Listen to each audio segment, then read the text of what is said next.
With amazing results in this year's civil services examination, Study IQ has once again proved that quality can be provided along with affordability. हमारे P2I यानी Prelims to Interview 2025 live batch में you will get 1000+ hours की live classes, 1-to-1 mentorship, daily answer writing practice, success in prelims crash course, 18 books covering all GS subjects, interview guidance program, and the most important, mains residential program where all prelims cleared students will be called to Study IQ campus in Delhi at no additional cost. Batches English, Hindi और English तीनों में available हैं. For any query, call 079-7142-0466.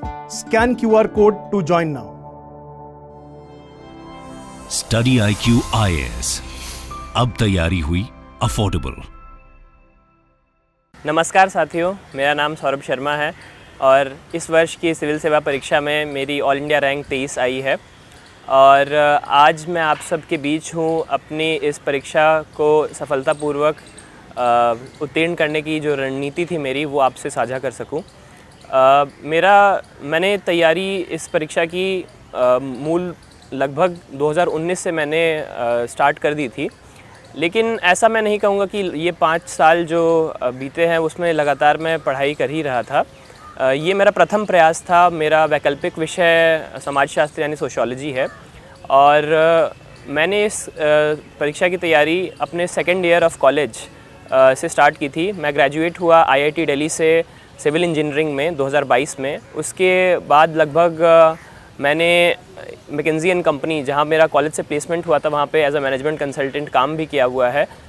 पिछले वर्ष अप्रैल 2023 में लगभग 1 साल पहले मैंने उस जॉब से रिज़ाइन किया था ताकि मैं इस एग्ज़ाम की तैयारी फुल फ्लेज्ड रूप से कर सकूं और लगभग 2 महीनों में मैं प्रीलिम्स क्लियर कर पाया था और 3 प्रीलिम्स से मेंस के बीच में जो 4 महीने थे उसमें मैं पढ़ के मेंस में मैंने सफलतापूर्वक पार की और इंटरव्यू स्टेज तक पहुंचा और इंटरव्यू स्टेज को भी क्लियर करके आज परमपिता परमेश्वर भगवान की कृपा से मेरी 23वीं रैंक आई है।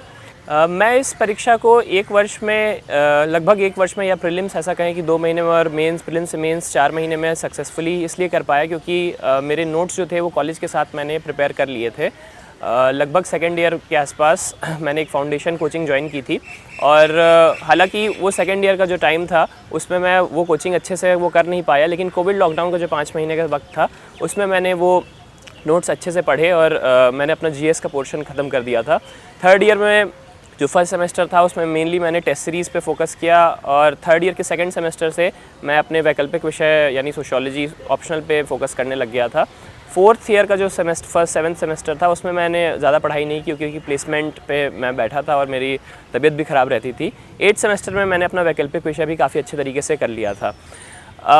तो मैं आपसे यह बात करना चाहूँगा कि हर स्टेज ऑफ एग्ज़ामिनेशन जो तीनों स्टेज है उसमें क्या बुक्स पढ़नी होती हैं, मैंने क्या बुक्स पढ़ी, किस तरीके से पढ़ी, क्या मेरे मेथोडोलॉजी थी और हर एक सब्जेक्ट पे जो इस एग्ज़ाम में सिलेबस में है उस पे मेरा रिमार्क क्या है कि इसको कैसे मुझे लगता है कि अच्छे तरीके से किया जा सकता है।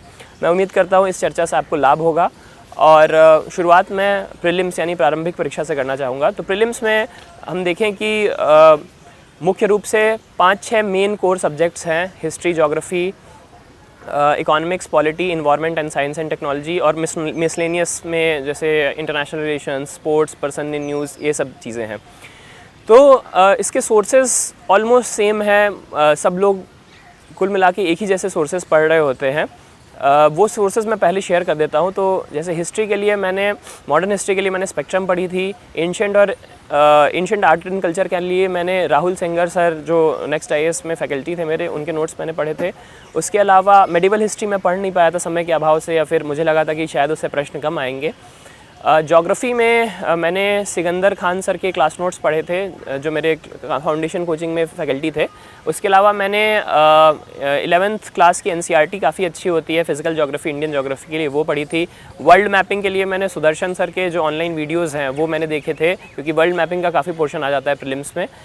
इकोनॉमिक्स के लिए मैंने मृणाल सर का जो हैंडआउट आता है 6 पिलर हैंडआउट, वो अच्छे से पढ़ा था, मार्केट में अवेलेबल होता है। उसके अलावा इन्वायरमेंट में मैंने AP सिंह सर के क्लास नोट्स पढ़े थे, जो मेरे फाउंडेशन में टीचर थे। साइंस एंड टेक्नोलॉजी में भी अयाज सर के मैंने क्लास नोट्स पढ़े थे।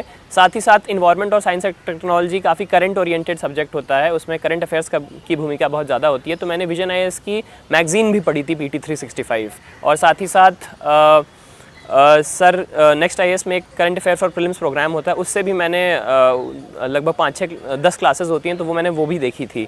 तो करंट अफेयर्स का प्रीलिम्स के लिए मेरा यही दो सोर्सेज थे। उसके अलावा पॉलिटी के लिए मैंने क्लास नोट्स अपने पढ़े, लक्ष्मीकांत भी पढ़ी और विजन की 365 भी पढ़ी थी। तो ये मुख्य रूप से मेरे जो सोर्सेज थे वो इतने ही थे। और मैं आपसे बताना चाहूँगा कि ये सोर्सेज़ ऑलमोस्ट सबके सेम हो सकते हैं, या किसी का एक सोर्स कोई दूसरा अलग होगा। और सोर्सेज़ की गुणवत्ता में, क्वालिटी में खाली 19 या 20 का ही फ़र्क होता है। ऑलमोस्ट जो 100 क्वेश्चंस आ रहे हैं प्रीलिम्स में, उसमें से 20 या 30 क्वेश्चन ही ऐसे होंगे मुश्किल से जो आप एकदम दावे के साथ कह सकते हैं कि इसका उत्तर यही है, श्योर शॉर्ट तरीके से हम बता पाएँ, ऐसे क्वेश्चन कम होते हैं। लेकिन ज़रूरी होता है कि वो क्वेश्चन हम गलत ना करें, क्योंकि अगर हम वो क्वेश्चन भी गलत करते हैं तो हम जो ये प्रतिस्पर्धा है उसमें काफ़ी पीछे चले जाएंगे, क्योंकि जो हमारे बाकी कॉम्पिटिटर्स हैं वो क्वेश्चन सही कर रहे होंगे। तो ये 20 से 30 क्वेश्चन तो ऐसे हैं जिसके लिए आपको सारा स्टैटिक करंट, ये जो सोर्सेज हैं, ये मेन सारे सब्जेक्ट्स आपको कवर करने पड़ेंगे। और लेकिन इसके बाद भी जो बचे हुए 70-80 क्वेश्चन हैं, जिसमें आपको दावे के साथ नहीं पता है कि ये उत्तर होगा कि नहीं होगा, तो उसमें भी आपको लॉजिकली एक कंक्लूजन पे पहुंचना होता है कि क्लोजेस्ट आंसर ये हो सकता है। अब वो पहुंचने के कई तरीके होते हैं, तो इसके लिए मैं शेयर करना चाहूँगा। अंशुमान राजहंस सर हैं, एक इंडियन फॉरेस्ट सर्विस ऑफिसर हैं, IIT दिल्ली के ही मेरे एलुमनाई हैं। तो उनके यूट्यूब पे वीडियोस पड़े हुए हैं काफ़ी सारे, उनमें उन्होंने 2013 से लेकर 2023 तक प्रीलिम्स के पेपर को कैसे लॉजिकली उन्होंने सॉल्व किया विथ लिमिटेड नॉलेज, वो अवेलेबल है। तो उसमें उन्होंने काफ़ी सारे ट्रिक्स या फिर यूँ कहें कि तरीके बताए हैं, जिसमें आप अच्छे से एक आंसर तक पहुंच सकते हैं। ज़्यादातर वो सही होता है, ऐसा नहीं है कि वो 100% हमेशा सही ही हो जाएगा। दूसरा, इन वीडियोस को देखने के बाद आप देख सकते हैं टेस्ट सीरीज़ की भूमिका काफ़ी ज़्यादा बढ़ जाती है। तो लगभग प्रीलिम्स के लिए मैंने 30 से 40 टेस्ट लगाए थे, और इन टेस्ट से लगाने से पहले तो आपका नॉलेज बेस का एक्सपेंशन होता है, आपको कई सारे नए सब्जेक्ट्स, उन सब्जेक्ट जो आपने पढ़े हुए हैं उनके बारे में नई चीज़ें पता चलती हैं। दूसरा ये होता है कि जो आपको 70 से 80 क्वेश्चन जो लॉजिकली सही कर रहे हैं, या आप कहें कि कम नॉलेज के साथ सही कर रहे हैं, उसके लिए आपको एक ये मिल जाता है कि आपकी एक्यूरेसी कैसी है, कब आप कैसे अटेम्प्ट कर रहे हैं, कब आप क्या लॉजिक लगा रहे हैं तो सही हो रहे हैं कि नहीं हो रहे हैं, आपके किस सब्जेक्ट में आप ज़्यादा रिस्क ले रहे हैं तो ज़्यादा मार्क्स आ रहे हैं। कुछ सब्जेक्ट्स ऐसे होंगे जिसमें आप लॉजिकली सही आंसर पे पहुंच सकते हैं, कुछ सब्जेक्ट ऐसे होंगे आपके, वो आपका इंडिविजुअल वो होगा, स्ट्रेंथ एंड वीकनेस होगा, तो वो आपको टेस्ट सीरीज़ के थ्रू पता चलेगा। टेस्ट सीरीज़ के थ्रू सिमुलेशन भी हो जाएगा। तो प्रीलिम्स के लिए मैंने विजन IAS के 1 to 35 टेस्ट ये मार्केट से मैंने बाई किए थे, एंड वो टेस्ट मैंने लगाए थे। अब सारे टेस्ट मैंने नहीं लगा पाया था, लगभग 20 टेस्ट के आसपास मैंने लगाए थे, जितना मुझे याद आ रहा है। उसके अलावा मैंने अभ्यास जो विजन IAS का होता है वो मैंने अटेम्प्ट किया था, 2 टेस्ट उसके। एंड नेक्स्ट IAS का जो फुल लेंथ टेस्ट थे 2-3 वो लगाए थे। फोरम IAS का सिमुलेटर होता है लास्ट में, वो मैंने किया था सॉल्व। तो ये मैंने कुल मिला के लगभग 30-40 टेस्ट लगाए थे। साथ ही प्रीलिम्स में ये मैंने बात की GS उसकी, अभी जैसे कि आया है उसका कट ऑफ लगभग 75 के आसपास है। तो हमें ये भी सोचना चाहिए कि कई बार ऐसा होता है प्रीलिम्स में कि हम साल भर तैयारी करते हैं, बट उस परीक्षा के दौरान में हम अपने आप को काबू में नहीं रख पाते, और कुछ भी हर साल प्रीलिम्स का पैटर्न कुछ ना कुछ चेंज होता है। They will throw a lot of surprises at you.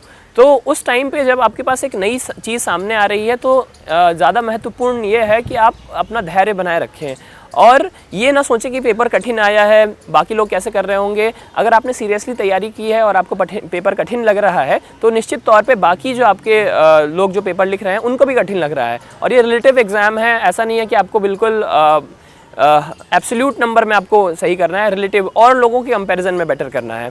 तो अगर पेपर कठिन होगा तो कट ऑफ भी निश्चित रूप से नीचे जाती है। तो उस समय आपको घबराना नहीं है, उस समय आपको ये रखना है कि जितना मेरी नॉलेज है उस हिसाब से मैं बेस्ट 2 घंटे का यूटिलाइजेशन करूँ। प्रीलिम्स का पेपर आप कई राउंड्स में करिए। फर्स्ट राउंड में जो आपके श्योर शॉर्ट जो क्वेश्चन आते हैं वो आप चुन के उसको सही करके OMR साथ में भरते रहिए। दूसरे राउंड में आप वो क्वेश्चन करिए जिसमें आपको मैक्सिमम स्टेटमेंट्स आती हैं, लेकिन 1 या 2 स्टेटमेंट्स में आपको संशय है, डाउट है कि ये सही होगी कि नहीं होगी। मतलब 4 स्टेटमेंट्स हैं तो आपको 3 आती हैं, तो वो क्वेश्चन आप ज़रूर करिए। अगर वो क्वेश्चन आप नहीं करते हैं, उसमें आप सोचते हैं कि ज़्यादा रिस्क टेकिंग है, तो फिर हो सकता है कि दिक्कत हो जाए, क्योंकि श्योर शॉर्ट क्वेश्चंस में भी आपकी एक्यूरेसी 100% हो ऐसी ज़रूरी नहीं, उसमें भी नंबर कटेंगे थोड़े से। तो जो स्टेटमेंट्स, जो ऐसे क्वेश्चन है जिसमें आपको मैक्सिमम स्टेटमेंट आते हैं, maximum statements if not the all the statements, वो क्वेश्चन आप ज़रूर सेकंड राउंड में अटेम्प्ट करिए। फिर उसके बाद आप देख लीजिए कि आपका नंबर ऑफ अटेम्प्ट कितना बन रहा है। आइडियली मुझे ऐसा लगता है कि अगर आप 80 क्वेश्चन से अगर अटेम्प्ट थोड़ा कम करते हैं तो आपको जो प्रीलिम्स का सेफ स्कोर है 100 के आसपास, वो पहुंचने में बहुत कठिनाई हो जाएगी, क्योंकि एक्यूरेसी वो तभी हो सकता है, कुछ चुनिंदा लोगों के साथ वैसा होता भी है कि 70 क्वेश्चन करके आते हैं या 60 क्वेश्चन करके आते हैं लेकिन 100 नंबर आ जाते हैं। लेकिन उसके लिए आपको देखना होगा कि आपकी एक्यूरेसी का लेवल कितना है। अगर आपकी एक्यूरेसी अच्छी है और ये आपको मॉक टेस्ट के थ्रू पता चलेगा तो आप निश्चित रूप से ऐसा कर सकते हैं। बट मैंने लगभग 90 प्लस अटेम्प्ट किए थे, मेरे 92 मार्क्स आए जीएस पेपर प्रीलिम्स में। तो मेरी ये रणनीति रहती थी कि ज़्यादा अटेम्प्ट करेंगे तो मार्क्स के बढ़ने की प्रोबेबिलिटी भी बढ़ जाती है, क्योंकि मैक्सिमम क्वेश्चन ऐसे हैं जिसमें आप 100% श्योर नहीं है। तो ये मैंने बात की प्रीलिम्स की। अब प्रीलिम्स क्लियर होने के बाद मैं ये भी कहना चाहूँगा कि प्रीलिम्स जब होता है तो रिजल्ट लगभग 15 दिन के बाद आता है, तो उसमें आप कोशिश करें कि उन 2-3 दिन आप ज़रूर आराम कर लें। लेकिन प्रीलिम्स से मेंस के बीच का टाइम इतना कम रहता है कि आप ऐसा ना करें कि प्रीलिम्स के रिजल्ट का आने का वेट कर रहे हैं अपने मेंस के प्रिपरेशन करने के लिए। आप ज़रूर मेंस की प्रिपरेशन 3-4 दिन के बाद स्टार्ट कर दे, इर्रिस्पेक्टिव ऑफ आपका स्कोर कितना आ रहा है। इसका आपको बेनिफिट अगले साल भी मिलेगा। अगर मान लीजिए भगवान ना करे आपका प्रीलिम्स क्लियर नहीं होता है, तो आप अगर अभी इस टाइम पे प्रीलिम्स और मेंस के बीच में मेंस का पढ़ लेंगे तो आपको अगले साल के मेंस जो आपको देना है, अगर आपको फिर से अटेम्प्ट देना है तो आपको तब बहुत हेल्प मिलने वाली है। तो मैं यही सजेस्ट करूंगा कि मेंस का प्रीलिम्स का रिजल्ट आने से पहले आप एथिक्स का पोर्शन आप अच्छे से कर सकते हैं, या आप अपने ऑप्शनल सब्जेक्ट का कुछ पोर्शन अच्छे से कर सकते हैं। तो ये एक टाइमलाइन ड्यूरेशन होना चाहिए। अब बात करें कि प्रीलिम्स के जो लास्ट 2 मंथ्स, जैसे कि मैं जानता हूं कि बच्चे हैं, 16 जून को इस बार प्रीलिम्स है, तो एक दिन कैसा दिखना चाहिए, एक दिनचर्या कैसा दिखना चाहिए, वो मैं आपको बताता हूं। तो वो लगभग आप मान के चलिए कि आपको इस वक्त 8 से 10 घंटे आपका पढ़ाई एक्सपेक्टेड है कि आप उतना करें। अगर आप एक फुल टाइम पढ़ाई कर रहे हैं, अगर आप एक जॉब में हैं या कॉलेज के साथ हैं, तब थोड़ी से अब आपका प्लान अलग हो जाएगा। बट अगर आप फुल टाइम प्रिपरेशन कर रहे हैं तो आई वुड सजेस्ट कि treat it like a full time job only, कि जैसे कि हम एक जॉब में 8-10, कई बार ज़रूरत पड़ने में 12-14 घंटे भी काम करते हैं, और तो उसी तरीके से अपने प्रिपरेशन को भी रखिए, क्योंकि अपॉर्चुनिटी कॉस्ट भी उतनी ही ज़्यादा है। अगर आप इस समय पढ़ाई नहीं कर रहे होते, एक जॉब कर रहे होते, तो आपके बैंक में सैलरी क्रेडिट हो रही होती है, आप जीवन में थोड़ा आगे बढ़ रहे होते, स्किल्स सीख रहे होते। तो अगर आप वो नहीं कर रहे हैं, उसको सैक्रिफाइस कर रहे हैं और पढ़ाई पे ध्यान दे रहे हैं, प्रिपरेशन कर रहे हैं, तैयारी कर रहे हैं, तो कोशिश करिए कि ये भी आप उतने ही शिद्दत और इतनी ही लगन, उतने ही समर्पण के साथ करें। तो इन 8-10 घंटों में लगभग आप मान के चलिए कि हर अल्टरनेट डे अगर आप टेस्ट देते हैं 2 घंटे, और हर अल्टरनेट डे मतलब आज टेस्ट दिया, अगले दिन उसका सॉल्यूशन पूरा पढ़ लिया, ऐसे कि आप करेंगे 60 दिन के लिए। और अगर 60 दिन के लिए करेंगे तो लगभग आप 30 टेस्ट दे देंगे। प्रीलिम्स का मैं मानता हूं कि अगर 5000 क्वेश्चन का आप जादुई आंकड़ा अगर छू लेते हैं कि 5000 क्वेश्चन आपने कर लिए और 5000 क्वेश्चन करने के बाद सॉल्यूशन भी उनके पढ़ लिए, तो आप काफ़ी हद तक सेफ प्रिपरेशन में है प्रीलिम्स के, कि आपका काफ़ी अच्छी तैयारी हो जाएगी। ऑब्वियसली वो 5000 क्वेश्चन पढ़ने के लिए आपको बाकी जो बुक्स हैं उसके स्टैंडर्ड बुक्स जैसे कि मैंने जो बताया था वो तो पढ़ना ही है, उसका कोई सब्स्टिट्यूट नहीं है। इसी रूप में, इसी श्रृंखला में मैं कहूँगा कि 2 घंटे आप टेस्ट के लिए टाइम ब्लॉक कर लें। 3-3 घंटे के आप 2 स्लॉट्स बनाइए। 3 घंटे का एक स्लॉट बनाइए एक सब्जेक्ट के लिए, एक कोर सब्जेक्ट के लिए, इकोनॉमी के लिए या जो भी कोर सब्जेक्ट्स मैंने बताया। दूसरा 3 घंटे का स्लॉट बनाइए दूसरे कोर सब्जेक्ट के लिए। तो ये लगभग आपके 8 घंटे ऐसे दिखना चाहिए। और अगर आप थोड़ा सा आप चाहें कि न्यूज़पेपर में, अगर मैं हमेशा सजेस्ट करता हूँ, मैं खुद नहीं कर पाया था, लेकिन न्यूज़पेपर अगर आप 1 घंटे पढ़ते हैं डेली तो आपको बहुत हेल्प करेगा। और ये आप कोशिश करें कि प्रीलिम्स के 1 महीने तक पढ़ें। अगर आपकी रीडिंग हैबिट अच्छी है तो लास्ट दिन तक भी आप न्यूज़पेपर पढ़ सकते हैं, क्योंकि वो आपको मेंस में, इंटरव्यू में बहुत हेल्प करने वाला है। भले ही प्रीलिम्स में उसके क्वेश्चन 1 महीने के बाद मतलब आना कठिन हो, बट 1 घंटे आप उसके लिए निकालिए और 1 घंटा आप रखिए रिवीजन के लिए। रिवीजन कैसे करना है इसके लिए भी मैं विस्तार से चर्चा करूँगा। रिवीजन का ये है कि एक ये टेक्निक होती है कि आज जो आपने पढ़ा है, अगर वो आप कल पढ़े और वो आप 1 हफ्ते बाद पढ़े और उसको एक बार और 1 महीने बाद पढ़े, ये अगर आप 3 आइट्रेशन में, इस ड्यूरेशन में आप रिवीजन करते हैं, तो ऐसा मैंने किसी साइंटिफिक जर्नल या किसी वीडियो में, किसी पॉडकास्ट में सुना था, तब आपकी ऐसे 3 आइट्रेशन में रिवीजन इस ड्यूरेशन पे करने पे आपका रिटेंशन बहुत ज़्यादा इंक्रीज़ हो जाता है। लेकिन ये करने के लिए आपको बहुत ज़्यादा डिसिप्लिन और टाइम बाउंड करना पड़ेगा प्रिपरेशन की। आपको पता होना चाहिए कि इस दिन मैंने ये किताब पढ़ी थी, ये टेस्ट मैंने पढ़ा था, ये टेस्ट मैंने सॉल्व किया था। तो 1 महीने का तो शायद थोड़ा डिफिकल्ट हो जाए, लेकिन इतना तो कर सकते हैं कि जो डेली आप 1 घंटा टाइम ब्लॉक रख रहे हैं रिवीजन के लिए, और कोशिश करिए कि वो दिन का पहला ही घंटा हो तो ज़्यादा अच्छा है। तो उसमें आप पिछले दिन का पढ़ा हुआ रिवाइज़ कर लीजिए और उस दिन पिछले हफ्ते आपने जो पढ़ा था वो रिवाइज़ कर लीजिए। कई बार हमें लगता है कि रिवीजन का जो टाइम है वो हम वेस्ट हो रहा है क्योंकि हम नई चीज़ें नहीं पढ़ रहे हैं, बट ये ये एक तरह से खुद को झांसा देने की बात है, क्योंकि अगर आप ज़्यादा पढ़ भी लेंगे, उस 1 घंटा को रिवीजन न देके कोई नई सही सब्जेक्ट पढ़ लेंगे, तो उस नए सब्जेक्ट का आप रिप्रोडक्शन एग्जाम में बहुत कम कर पाएंगे। ऑन द अदर हैंड आप थोड़ा कम ही पढ़े लेकिन आप उसको अच्छे से रिवाइज रखा है आपने, तो आपके दिमाग में इतना फिट हो जाएगा कि आप तुरंत उसको रिप्रोड्यूस कर सकते हैं, उगल सकते हैं एग्जाम में। तो रिवीजन का ये रणनीति होना चाहिए। और जो ये लास्ट के 2 मंथ है ये एक तरह से फर्दर रिवीजन है इस सब्जेक्ट मतलब इसका, और उसमें भी आप 1 घंटे रिवीजन के लिए रखिए, 1 घंटे न्यूज़पेपर के लिए, तो ये लगभग आपका शेड्यूल दिखना चाहिए। इसके अलावा भी अगर आपके अंदर थोड़ी शक्ति बचती है या फिर मतलब है क्षमता है, मैं ज़रूर नहीं कहूँगा कि ये वो है मतलब कंपलसरी है, तो आप 1 या 2 घंटे ऑप्शनल के लिए दे सकते हैं, लेकिन बहुत मुश्किल हो जाता है रोज़ 12 घंटे पढ़ना या 10 घंटे से ऊपर पढ़ना या 8 घंटे भी रेगुलर पढ़ना बहुत कठिन काम है। तो लेकिन अगर आप कर सकते हैं और तो ज़रूर उसका पढ़ाई का आपको बेनिफिट, हार्डवर्क का रिवॉर्ड तो आपको मिलना ही है। तो ये मैंने लार्जली बात कर ली प्रीलिम्स और रिवीजन की।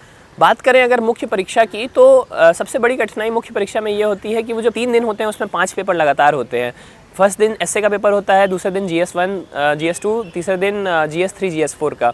तो पढ़ाई और जो बाकी चीज़ें हैं कि आंसर राइटिंग ये सब, इसके अलावा मैं एक ये भी रिक्वेस्ट करता हूँ कि आप अपना फिजिकल स्टैमिना भी बढ़ाइए, कुछ फिजिकल एक्टिविटी, एक्सरसाइज, रनिंग ये भी करिए, क्योंकि अगर आप फिजिकली फिट नहीं है या उस टाइम पे बीमार पड़ जाएंगे तो वो सस्टेन करना बहुत मुश्किल हो जाता है, क्योंकि 3 घंटा लगातार हाथ चलते ही रहता है, कई बार सर दुखने लग जाता है, कई बार बैक पेन होता है। तो उस कंडीशन के हिसाब से भी अपने आप को रेडी रखिए और सिमुलेट कीजिए। एटलीस्ट ऐसा सेटिंग में आप एक बार पहले बैठिए, जैसे विजन एक अभ्यास मेंस करवाता है, तो वो मैंने दिया था, तो उसमें भी सिमिलर टाइमिंग्स होती थी कि 3 दिन के अंदर 5 पेपर होगा। तो आई वुड रिक्वेस्ट कि आप वो एक बार मेंस के पहले आप ज़रूर कर लें, अगर आपका फर्स्ट अटेम्प्ट या पहली बार आप मेंस लिख रहे हैं तो। उसके अलावा मेंस में सबसे इम्पॉर्टेंट है नॉलेज के साथ साथ आपकी आंसर राइटिंग। भले ही आपको नॉलेज काफ़ी ज़्यादा हो, बट आप उसको लिख नहीं पा रहे हैं, या फिर ऐसा कहें कि लिख सकते हैं लेकिन टाइम लिमिट में नहीं लिख पा रहे हैं, या फिर जो क्वेश्चन में पूछा गया है वो नहीं लिख रहे हैं, कुछ उसके भटक के आप कुछ लिख दे रहे हैं, या फिर वर्ड लिमिट एक्सीड कर जा रहे हैं, या फिर आपका प्रेजेंटेशन गड़बड़ है, तो इसमें आपके नंबर कटने की संभावना बढ़ जाते हैं या नंबर अच्छे नहीं आने की संभावना बढ़ जाते हैं। तो इन सब को टैकल करने के लिए अगेन मैं कहता हूँ कि टेस्ट सीरीज़ की भूमिका बहुत ज़्यादा है। टेस्ट सीरीज़ या आंसर राइटिंग, या आप इसका अलग अलग नाम दे सकते हैं। तो लगभग मैंने प्रीलिम्स से मेंस के बीच में 45 टेस्ट लिखे थे, और ये सारे टेस्ट मैं कॉपीज़ अपने टेलीग्राम चैनल पे अपलोड भी करना चाहता हूँ कि फर्स्ट टेस्ट से लेकर 45th टेस्ट या 46th टेस्ट तक मेरा क्या प्रोग्रेस था। तो ये टेलीग्राम चैनल @Saurabh Sharma 2208 है, @SaurabhSharma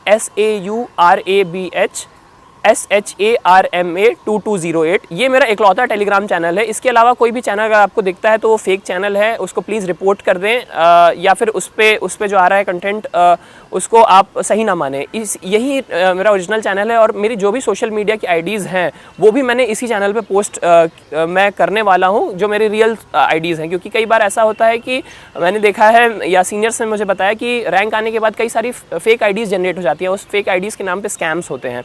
तो इसीलिए मैं इस मंच से ये भी बताना चाहता था कि मेरा ओरिजिनल आईडी ये है, ओरिजिनल टेलीग्राम चैनल ये है @Saurabh Sharma 2208। तो इसमें मैं अपनी सारी रणनीति जो मैं यहाँ पे भी बता रहा हूँ वहाँ पे और टेक्स्ट के रूप में भी उपलब्ध करा दूंगा। उसके साथ साथ जो मेरी कॉपीज़ थी फर्स्ट से लेकर जो भी सारे टेस्ट मैंने लिखे, जिसमें 20 टेस्ट मुझे याद है लगभग ऑप्शनल के थे, 10 टेस्ट एथिक्स के थे, 10 टेस्ट एसए के थे, और बाकी टेस्ट जीएस के थे। तो वो मैं सारी अपलोड करने वाला हूं, ताकि आप ये भी देखें कि फर्स्ट टेस्ट से लेकर लास्ट टेस्ट तक कितना इंप्रूवमेंट होता है। क्योंकि कई बार जो टॉपर कॉपीज़ हम मार्केट में देखते हैं वो उनका बेस्ट कॉपीज़ होता है, और हम अपना आंसर राइटिंग जस्ट स्टार्ट किए हुए रहते हैं, तो अपने आप को हम कंपेयर करने लगते हैं कि हम उतना अच्छा नहीं लिख पाएंगे। बट हम लोग ये नहीं देखते हैं कि उनको उस लेवल पे पहुंचने के लिए कितना संघर्ष लगा होगा। उनका जो फर्स्ट आंसर होगा वो भी आप ही जैसे होगा, जो इतना अच्छा नहीं होगा। और राइटिंग एक स्किल है, राइटिंग एक नॉलेज नहीं है। एंड ये कहा जाता है कि knowledge can be transferred but skills are acquired. तो राइटिंग एक स्किल है और ये आपको एक्वायर करनी पड़ेगी प्रैक्टिस के थ्रू। जैसे 5000 क्वेश्चन का आंकड़ा मैंने प्रीलिम्स के लिए बताया, वैसे ही 1000 क्वेश्चन अगर आप मेंस के लिए लिख लेते हैं। और ये सब मैं इसलिए बता रहा हूँ कि अगर आप ये कहें कि कितने घंटे पढ़ना चाहिए, ये ज़्यादा इंपॉर्टेंट नहीं है।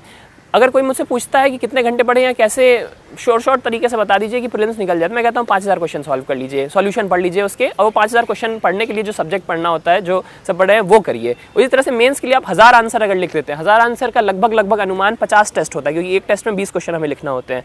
तो अगर आप उतना कर ले रहे हैं तो आप बहुत ज़्यादा सेल्फ कॉन्फिडेंट हो जाएंगे कि आप कोई भी क्वेश्चन आता है उसको पीसफुली टैकल कर सकते हैं, आपका पेपर कोई भी छूटेगा नहीं, सारे क्वेश्चन आप अटेम्प्ट कर देंगे, टाइम लिमिट के अंदर कर देंगे, क्योंकि तब तक करते करते आपकी प्रैक्टिस बहुत ज़्यादा हो जाएगी। तो ये मेरी ओवरऑल मेरा वो था कि मेंस में मैंने ये सोचा था। अब मैं सब्जेक्ट स्पेसिफिक बता देता हूँ कि मैंने हर एक सब्जेक्ट में क्या क्या अलग किया था, या सोर्सेज मेरे उसके क्या था, या उसके लिए मैंने कौन सी टेस्ट सीरीज़ मैंने लगाई थी। तो इस बात करें सबसे पहले एसए की, तो एसए में मेरे 136 अंक हैं, जो कि इस साल के हिसाब से काफ़ी अच्छे हैं, क्योंकि कई लोगों के मैं देख रहा हूँ कि जो मार्कशीट मैंने अभी लिमिटेड समय में देखी कि 90s में बहुत ज़्यादा स्कोर है, डबल डिजिट में बहुत ज़्यादा स्कोर है, तो उस हिसाब से 136 काफ़ी अच्छा स्कोर है।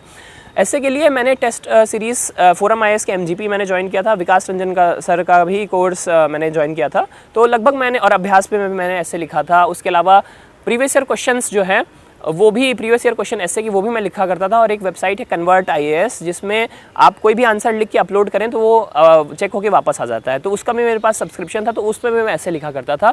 कुल मिला के अगर मुझे याद आ रहा है तो मैंने 10 टेस्ट लिखे थे ऐसे के, और लगभग 20 ऐसे लिखे थे, और ये मेरा प्रैक्टिस का था। और ऐसे क्योंकि मेरा राइटिंग में इंटरेस्ट था तो ऐसे लिखने में मुझे मज़ा आता था। तो मैं सबको रिक्वेस्ट यही करूँगा कि ऐसे पेपर को आप बोझ की तरह ना लें कि ये एक चीज़ है जो मुझे करनी है। ऐसे आप 2 हफ्ते, अगर आप 1 साल की तैयारी कर रहे हैं, 2 हफ्ते में एक ऐसे भी अगर आप लिखते हैं तो करते करते आप 20 ऐसे लिख देंगे 1 साल में। ऐसे लिखना कब स्टार्ट करें, तो लगभग मैं कहूँगा कि आपके GS के मेन सब्जेक्ट्स जब भी खत्म हो जाए, जो भी मेन सब्जेक्ट है, economy, polity, history, geography, environment science and tech, ये आपने अच्छे से पढ़ लिया, एथिक्स, तो आप ऐसे लिखने की पोजीशन में आ जाते हैं, और आप स्टार्ट कर दीजिए, क्योंकि ये इम्प्रूव होने में भी बहुत टाइम लगेगा। साथ ही साथ मैं कहना चाहूँगा कि ऐसे में मैंने कैसे किस रूप से उसको देखा था कि सबसे पहला प्रक्रिया ये होता है कि चॉइस ऑफ टॉपिक बहुत इंपॉर्टेंट होता है। जो हर सेक्शन में चार टॉपिक होते हैं, तो आप वही टॉपिक चूज़ करिए जो आपको पहले नज़र में सबसे अच्छा लग जाए कि हाँ इसमें मुझे कॉन्फिडेंस है, ये मैं लिख लूँगा। जनरली पहले नज़र में 2 टॉपिक देख के लगता है कि ये बहुत कठिन है या मुझे मीनिंग समझ में नहीं आ रहा है, उसको काट दीजिए। जो रेस्ट 2 है उसमें से बेस्ट चूज़ कर लीजिए। एक बार आपने जो चॉइस कर ली उस पर अडिग रहिए, वो चॉइस सोच समझ के करिए, लेकिन एक बार जब चुन लिया है उस पर अडिग रहिए। ये नहीं कि टॉपिक लिखा, एक पैराग्राफ लिखा, उसको काट के वापस दूसरे हिस्से पे आ गए, ये करने से बचिए। दूसरा, जो टॉपिक आप चुन रहे हैं उसका मीनिंग, उसका अर्थ जो है वो आपको बिल्कुल स्पष्ट होना चाहिए, उसमें कोई भी आपको दुविधा या संशय नहीं होना चाहिए। कई बार ऐसा होता है कि फिलोसफिकल टॉपिक्स आ जाते हैं तो हमें चारों टॉपिक्स ऐसे रहते हैं कि बहुत टफ रहते हैं, मीनिंग समझ में नहीं आ रहा होता है। तो उस केस में जो बेस्ट मीनिंग आपको लग रहा है कि यही क्लोजेस्ट मीनिंग है किसी एक जो टॉपिक है जिसका आपको सबसे श्योर पता है कि यही मीनिंग है, तो वो आप चूज़ करें और उस मीनिंग पे कॉन्फिडेंट रहें। ये ना सोचें कि शायद ये मीनिंग हो, शायद ये मीनिंग होगा, वो ना करें। ऑल्सो दोनों ऐसे में आप कोशिश करें कि दोनों अलग अलग टॉपिक, मतलब अलग अलग थीम के टॉपिक चूज़ करें। अगर आप सिमिलर थीम के टॉपिक चूज़ कर लेंगे तो फिर हो सकता है कि रेपिटेशन बहुत ज़्यादा हो जाए और पढ़ने में बोरियत होने लगे। साथ ही ये मैं देखूँगा कि कहूँगा कि ऐसे में एक फ्लो का बहुत ज़्यादा इंपॉर्टेंस होता है कि आपका ऐसे एक good essay is one where you start reading and you don't realise the time when you finished it. तो ये फ्लो अगर आपका अच्छा है ऐसे का, तब आपको बहुत ज़्यादा मार्क्स मिलने की संभावना बढ़ जाती है। फ्लो को करने के कई तरीके होते हैं, जैसे एक होता है कनेक्टर वर्ड्स, कि एक पैराग्राफ से दूसरे पैराग्राफ को लिंक करना है तो कई वर्ड्स होते हैं, जैसे अल्टरनेटिवली, हाउएवर, मोरओवर। तो ये वर्ड्स जो है ये शुभम कुमार सर के जो टेलीग्राम चैनल है उस पर उन्होंने अवेलेबल कराए थे। कनेक्टर वर्ड्स की एक लिस्ट थी, तो उसको आप यूज़ कर सकते हैं एक पैराग्राफ को दूसरे पैराग्राफ से लिंक करने के लिए। ऐसे में इंट्रोडक्शन का बहुत ज़्यादा इंपॉर्टेंस होता है, क्योंकि इंट्रोडक्शन वो पार्ट है जहाँ से आपका रीडर जो है अट्रैक्ट हो जाता है आपके एसे से। तो इंट्रोडक्शन आप कोशिश करें कि जब आप ब्रेनस्टॉर्मिंग कर रहे हैं एसे की, तो लगभग आप ऐसे मान के चलिए, अंदाज़ा लगाइए कि 1.5 घंटे हमें मिलते हैं एक एसे लिखने के लिए, तो आप 20, 25 या 30 मिनट भी ब्रेनस्टॉर्मिंग में डाल सकते हैं।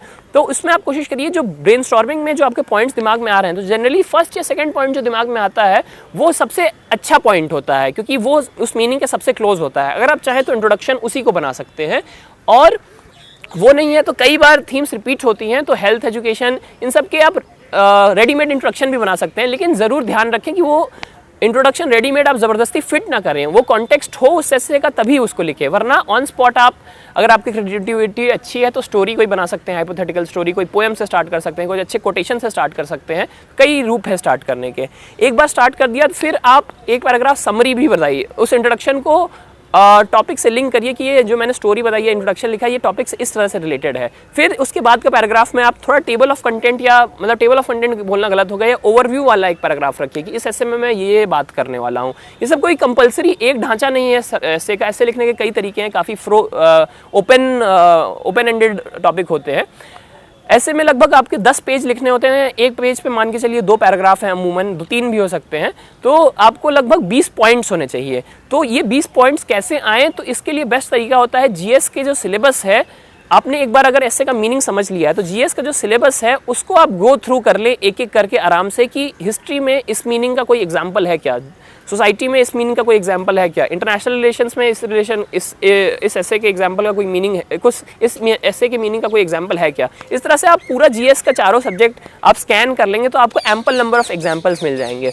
ऐसे में ये भी ध्यान रखना है कि एग्जाम्पल्स आप रैंडमली थ्रो ना करें, ऐसा ना लगे ऐसे should not look like a combination of examples thrown at the reader।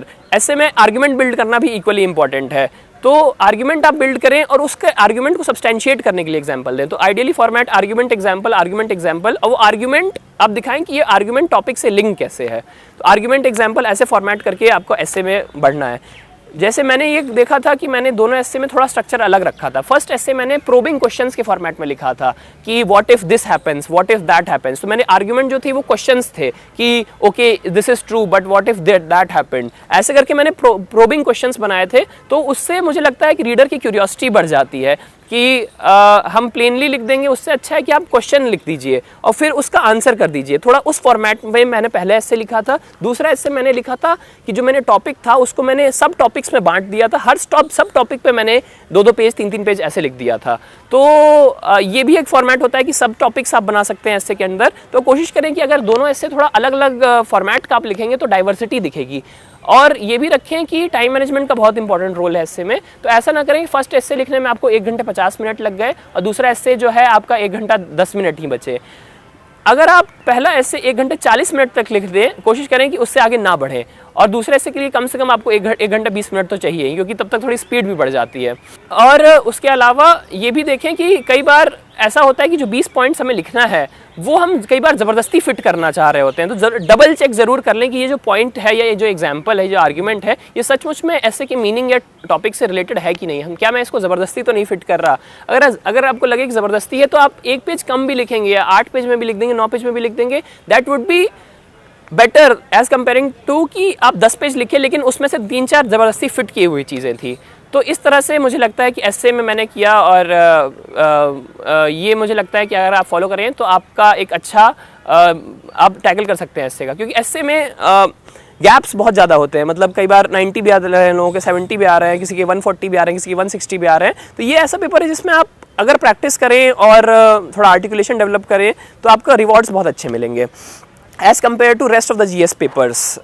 जैसे जीएस 1, 2, 3 में एक कैप सेट है कि 100 या 110 ब्रीच करना बहुत डिफ़िकल्ट होता है, वो एस्से में कम है। अगर आप उतना ही एफर्ट लगाएंगे तो शायद आपके नंबर बढ़ सकते हैं। इसके बाद मैं बात करना चाहूँगा जीएस के सारे चारों पेपर्स की। तो जीएस के लिए मैंने टेस्ट सीरीज़ मैंने लिया था, फोरम आईएएस का एमजीपी लिया था, अभ्यास मैंने दिया था, और एथिक्स के लिए मैंने लुकमान आईएएस सर का, अंसारी सर का भी टेस्ट सीरीज़ लिया था, केएम पाठी सर का भी टेस्ट सीरीज़ लिया था।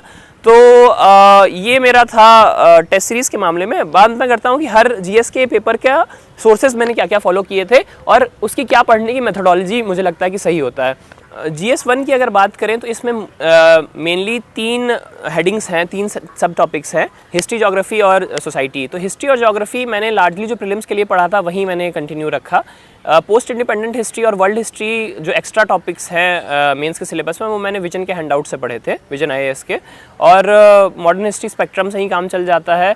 अगर आपको इंटरेस्ट है, टाइम भी है, तो बिपिन चंद्रा की बुक भी मेंस के लिए मुझे लगता है कि थोड़ी हेल्पफुल हो जाती है। मैंने मेंस के बाद उसे पढ़ा था तो कुछ चैप्टर्स मुझे अच्छे लगे थे, लेकिन कोई कंपल्सरी नहीं है। और मॉडर्न एंशिएंट हिस्ट्री और आर्ट एंड कल्चर के लिए जैसे मैंने बताया राहुल सर के नोट्स थे, उसी को मैं कर पाया था। और ये पोर्शन मेरा थोड़ा ऐसा था कि जो मैंने प्रीलिम्स के लिए पढ़ा उसी को मैंने रेप्लिकेट किया। मेंस के लिए मैंने अलग से हिस्ट्री मैंने ज़्यादा नहीं कवर की थी। ज्योग्राफी वाला पोर्शन जो था वो भी अगेन जो मैंने प्रीलिम्स के लिए पढ़ा था वहीं उसी को कंटिन्यू रखा, और बस कुछ पोर्शन थे जैसे लोकेशन फैक्टर्स, उसमें मृणाल सर का एक हैंडआउट आता है वो मैंने ब्रीफली लुक किया था, और ओनली आईएएस का एक प्रहार करके आता है वो भी मैंने मार्केट से ख़रीदा था ज्योग्राफी के लिए, और उसको भी कुछ पेजेस मैंने पढ़े थे, लेकिन मैं पूरी तरीके से इकोनॉमिक ज्योग्राफी वाला जो हिस्सा है जिसमें डिस्ट्रीब्यूशन ऑफ नेचुरल रिसोर्सेज है ये मैं इतने अच्छे से कर नहीं पाया था। उसके अलावा जो सोसाइटी वाला पोर्शन है वो क्योंकि मेरा सोशियोलॉजी ऑप्शनल था तो मुझे एक्स्ट्रा पढ़ने की ज़रूरत नहीं पड़ी उसमें, बट अगर सोर्सेज की बात करें तो स्मृति शाह मैम का नोट्स जो मिलता है मार्केट में वो बहुत अच्छा है, और उसमें आप कोशिश करें कि थीम्स बहुत ज़्यादा रिपीट होते हैं, caste, family, regionalism, communalism, secularism, ये सब काफ़ी रिपीटिंग थीम्स हैं। तो मैम का PYQ एनालिसिस है यूट्यूब पे, वो काफ़ी अच्छा है, तो उससे आप करेंगे तो काफ़ी हेल्प मिल जाएगा। सोसाइटी एक नेग्लेक्टेड पोर्शन है GS1 का, क्योंकि जो हिस्ट्री और ज्योग्राफी ऑलमोस्ट सब लोग पढ़ते हैं प्रीलिम्स के लिए, लेकिन सोसाइटी जनरली लोगों का वीक रह जाता है। और सोसाइटी मुझे लगता है कि स्कोरिंग पोर्शन भी है। मेरे GS1 में टोटल 96 मार्क्स आए थे, जो कि अगेन इस साल के हिसाब से एक डिसेंट स्कोर है, क्योंकि कई लोगों के 70s और 80s में भी मार्क्स है।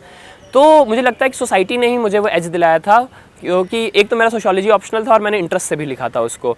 तो सोर्सेज मेरे ये थे, और हिस्ट्री ज्योग्राफी जैसे लार्जली आप प्रीलिम्स के लिए करते हैं उसी में थोड़ा एनालिसिस वाला पोर्शन हिस्ट्री में आप ऐड कर दीजिए कि ये चीज़ें ऐसे क्यों हुई, खाली फैक्ट्स ना थ्रो करिए। और वो एनालिसिस वाला पोर्शन आप स्पेक्ट्रम से भी पढ़ सकते हैं, बिपिन चंद्र से भी पढ़ सकते हैं। ज्योग्राफी के लिए मैप्स जरूर बनाइए, मैप्स बहुत ज़्यादा इंपॉर्टेंट है। ज्योग्राफी आप अगर कोशिश कर सकते हैं तो इन्वायरमेंट से लिंक कर दीजिए GS1 में, डिजास्टर मैनेजमेंट से लिंक कर दीजिए। अब बात करते हैं GS2 की। तो GS2 में लार्जली 4 सब्जेक्ट्स हैं, polity, governance, social justice, international relations. तो इसके लिए मैंने शून्य IAS की GS2 की जो बुक आती है वो मैंने रेफ़र की थी, और GS2 में मेरे 112 अंक आए हैं। और पॉलिटी वाला पोर्शन मैंने क्लास नोट से पढ़ा था, लक्ष्मीकांत भी थोड़ी बहुत पढ़ी थी, और कुछ पोर्शन जो ऐसे बचा हुआ रह गया था वो मैंने शून्य IAS की बुक भी मैंने पॉलिटी जो GS2 की आती है उसमें पॉलिटी का पोर्शन जो था सिग्निफिकेंट वो मैंने पढ़ा था। और करंट अपडेट करने के लिए मैंने विजन IAS का जो मेंस 365 आता है वो भी मैंने पढ़ा था। गवर्नेंस के लिए अगेन मैंने क्लास नोट्स पढ़े थे, शून्य की जो बुक थी वो भी पढ़ी थी। और गवर्नेंस ऐसा रेपिटेटिव थीम वाला टॉपिक है कि इसमें citizen charter, transparency, accountability, RTI, e governance, ये सब रिपीटिंग थीम्स हैं। तो इस पे Jatin Gupta sir vision IAS के हैं वो, तो उनके PYQ एनालिसिस पढ़े हुए हैं यूट्यूब पे, वो काफ़ी अच्छे हैं, वो भी आप कर सकते हैं। सोशल जस्टिस अगेन स्मृति मैम के नोट्स काफ़ी अच्छे हैं, वो मैंने ब्रीफली देखे थे, और मेरा सोशियोलॉजी ऑप्शनल भी था। इसमें भी काफ़ी रिपीटेटिव थीम्स है जैसे पावर्टी, हंगर, एजुकेशन, हेल्थ, जो आप कर सकते हैं। मैम की अगेन डिस्कशन वीडियोज़ हैं अवेलेबल इस पर। IR काफ़ी डायनेमिक टॉपिक होता है, तो IR आप मैं सजेस्ट करूँगा कि आप उसमें मेंस 365 कर लें विजन की, और हर कंट्री का बायलैटरल रिलेशंस और मेजर इंटरनेशनल ग्रुपिंग्स जो हैं, मल्टीलैटरल और प्लूरीलैटरल, वो सारे आप अच्छे से आपको पता होने चाहिए, और उसमें भी काफ़ी आप प्रेडिक्ट कर सकते हैं क्वेश्चंस। GS2 में फैक्ट्स, कमिटीज़, डेटा रिपोर्ट्स का बहुत ज़्यादा इंपॉर्टेंस है, तो मैंने इसके लिए बेसिकली मेंस प्रिपरेशन के दौरान 3-4 डायरीज़ बना ली थी। तो एक डायरी मेरी जजमेंट्स की थी जिसमें मेन इंपॉर्टेंट जजमेंट्स जो हैं वो मैंने लिखे हुए थे। दूसरी मेरी डायरी थी फैक्ट्स डायरी, तो उसमें लगभग मैंने जितने भी फैक्ट्स यूज़ करने थे मेरे को GS2, GS3 सारे GS पेपर में, वो सारे फैक्ट्स मैं एक जगह लिखता रहता था एक ही डायरी में। उस फैक्ट्स में ज़्यादातर मुझे लगता है कि लास्ट तक आते आते 500-600 फैक्ट्स थे जो मैं कहीं यूज़ कर लेता था, उसको इंट्रोडक्शन में यूज़ कर लेता था, उसको कंक्लूजन में यूज़ कर लेता था। उसके अलावा तीसरी डायरी मैंने बनाई थी कमिटीज़ और रिपोर्ट्स की, कि इंपॉर्टेंट कमिटीज़ किस चीज़ के लिए बनी थी, उन्होंने क्या 1-2 सजेशंस दिए थे, तो एक कमिटीज़ की डायरी थी। और चौथी डायरी मेरी एथिक्स की थी जिसमें example, quotes, case studies, good administrative practices, ये सारे मैंने नोट किए हुए थे। तो ऐसे डायरीज़ थी, तो मेरे शॉर्ट नोट्स के नाम पे मेरे पास यही था, और यही मैं रिवाइज़ करता था मेंस के पेपर के दौरान। मैंने ऐसा नहीं है, वैसा बहुत ही कम किया है कि कोई बुक पढ़ी और उसके नोट्स बनाए, वैसे मैंने कम किया है। मैंने ज़्यादातर क्लास नोट्स जो मैंने क्लास पढ़ के बनाए थे वो देखा, और बुक से डायरेक्टली ही पढ़ा, वहीं पर अंडरलाइन किया। और शॉर्ट नोट्स के टाइम पे के नाम पर मेरे पास वो डायरीज़ ही थी, या फिर स्टिकी नोट्स जो मैंने बनाए थे, जो चीज़ें मैं बार बार भूल जाता था। तो GS2 का लार्जली ये था कि जितना आप जजमेंट्स का हेल्प लेंगे, फैक्ट्स लिखेंगे, कॉन्स्टिट्यूशन के आर्टिकल्स आप डायरेक्टली कोट कर सकते हैं, वो इंपॉर्टेंट है। जो पॉलिटिकल जैसे कि मतलब अलग अलग लोगों ने, KM मुंशी ने प्रियम्बल के पे क्या कहा है, ऐसे ऐसे आप अगर कुछ कोट्स लिख सकते हैं तो बहुत हेल्प हो जाता है, उससे काफ़ी वैल्यू एडिड दिखता है वो कंटेंट। उसके अलावा कमिटीज़ अगर आप कोट कर सकते हैं तो वो और भी अच्छा होता है। IR के पेपर में आप IR के पोस्ट क्वेश्चन में अगर कुछ क्वेश्चन में आप मैप बना लें, IR के जो टॉपिक्स हैं उसको अलग अलग डायमेंशन से आप लिख लेंगे, मिलिट्री मिलिट्री कॉपरेशन क्या है दोनों कंट्रीज़ के बीच में, इकोनॉमिक कॉपरेशन क्या है, डिप्लोमेटिक कॉपरेशन क्या है, किस इंस्टीट्यूशन में वो अलग साथ साथ में है, क्या cultural programme, culturally people to people exchange कितना ज़्यादा है। तो अलग अलग डायमेंशन से IR के क्वेश्चन हैंडल करें। गवर्नेंस और सोशल जस्टिस के क्वेश्चन काफ़ी रेपिटेटिव हैं, तो आप कोशिश करें कि उसके जो रेपिटेटिव थीम्स हैं, जैसे सेल्फ हेल्प ग्रुप्स है, NGOs है और सिटीजन चार्टर, जैसे कि मैंने कहा, इन सब के आपके पास रेडीमेड आंसर्स होने चाहिए कि आप आए क्वेश्चन तो वो आप डायरेक्टली कॉपी पेस्ट कर सकें, हल्का सा उस क्वेश्चन की डिमांड के हिसाब से मोल्ड करके।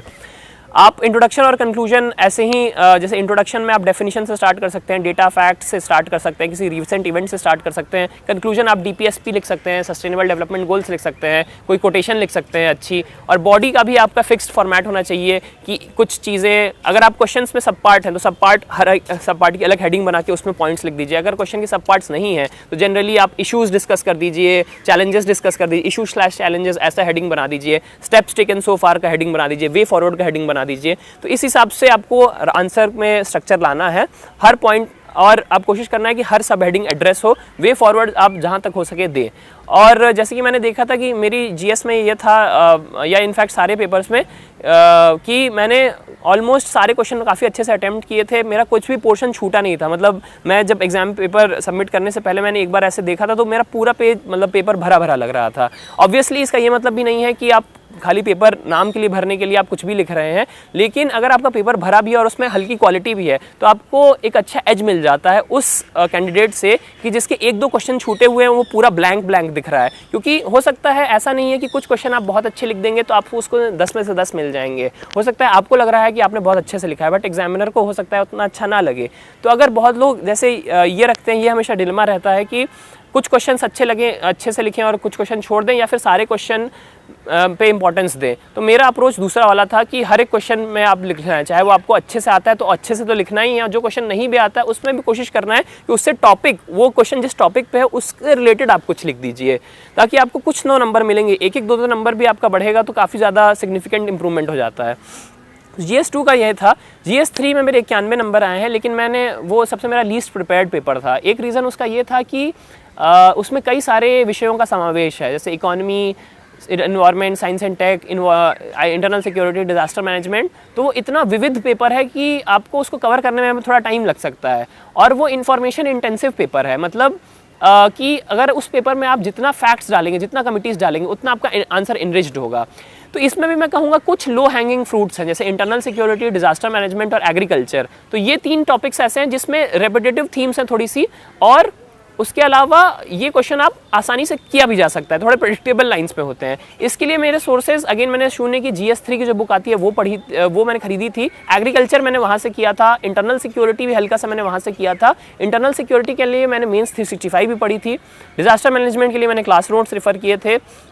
इकॉनमी के लिए एग्रीकल्चर का मैंने बता दिया। इकॉनमी के लिए मृणाल सर का मैंने देखे थे नोट्स, लेकिन मुझे शायद उतने, मतलब उसके हिसाब से वो मोल्ड नहीं हो पा रहे थे, तो वो भी मैंने कुछ पोर्शंस मैंने, जैसे कि इन्वेस्टमेंट मॉडल्स या इंफ्रास्ट्रक्चर, ये सब मैंने या गवर्नमेंट बजटिंग, इंक्लूसिव ग्रोथ, ये सब मैंने शून्य की बुक से भी पढ़ा था। थोड़ा उसको गूगल भी किया था कि जो वर्ड्स मुझे आसानी से मिल नहीं पा रहे हैं वो मैं गूगल पे टाइप करता था, UPSC कीवर्ड लगा के, इंक्लूसिव ग्रोथ UPSC। तो टॉप 3-4 वेबसाइट्स आती थी, वो मैं पढ़ के उसके एक जगह पे कंपाइल कर लेता था उसको, नोट्स को, ताकि क्योंकि उसके पास मेरे पास कंटेंट कम है तो एटलीस्ट वो रहे मेरे पास। हर एक कीवर्ड, हर एक पार्ट ऑफ सिलेबस के कीवर्ड के लिए मेरे पास कुछ कंटेंट हो। जैसे एक इंटरेस्टिंगली एक जैसे keyword economics of animal rearing, तो जब ये मेरे को बहुत दिन बाद पता चला था कि ये वर्ड भी लिखा हुआ है सिलेबस में, तो जैसे ही मुझे पता चला मैंने सर्च कर लिया और उस पर भी कंटेंट बना लिया था।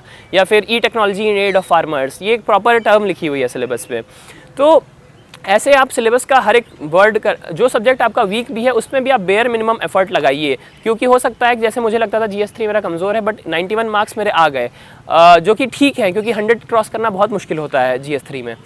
तो ये मेरी GS3 का था। टेस्ट में अगेन मैं कहूँगा कि GS2-3 में मैंने 3-4 टेस्ट मुझे याद आ रहा है मैंने लिखे थे। एक फोरम के MGP के मैंने लिखे थे, और अभ्यास मैंने लिखा था, ये 2 मैंने लिखे थे। फिर मैं बात करना चाहूँगा एथिक्स पेपर की। तो एथिक्स पेपर का अप्रोच जो होता है वो बाकी 3 पेपर से थोड़ा अलग होता है।